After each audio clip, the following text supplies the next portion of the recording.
पहला તમે આ વિડિયો જોઈ લો। मैं 9 साल का बच्चा एआई एजेंट बना के पैसा कमा सकता हूँ, तो फिर आप लोग 18 साल तक क्यों वेट कर रहे हैं?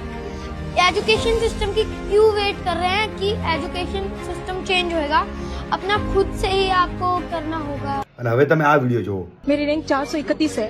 मैंने हर जगह टॉप किया, 10th में टॉप किया, 12th में टॉप किया, ग्रेजुएशन में टॉप किया, एमए में टॉप किया, पटवारी ज्वाइनिंग हुई मेरी, मैंने पटवारी में भी टॉप किया, मैंने जनरल की सीट से फाइट किया, मैं यहाँ सब इंस्पेक्टर बनी, सब इंस्पेक्टर भी मैंने अपनी कैटेगरी से फीमेल में टॉप किया।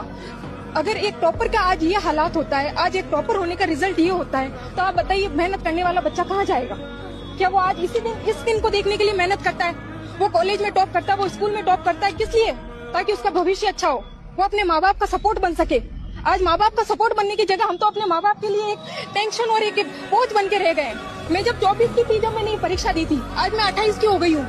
क्या मैंने इसलिए ये परीक्षा दी कि आज 28 के होने के बाद भी मुझे वापस कंपटीशन की तैयारी करनी पड़े, मुझे वापस अपनी योग्यता को साबित करने के लिए बार बार अपना प्रूफ देना पड़े, निर्दोष होने के लिए इस तरीके से मीडिया के सामने आके अपनी प्रतिभा को बताना पड़े बोल बोल? ભાઈ ભણવું બહુ જરૂરી છે, પણ એજ્યુકેશન સિસ્ટમના વિશ્વાસે ના બેઠા રહો। 5-10 વર્ષ તૈયારી કરશો ને જો નોકરી નહીં લાગે ને તો મા બાપ પર બોજ બનીને રહેશો તમે।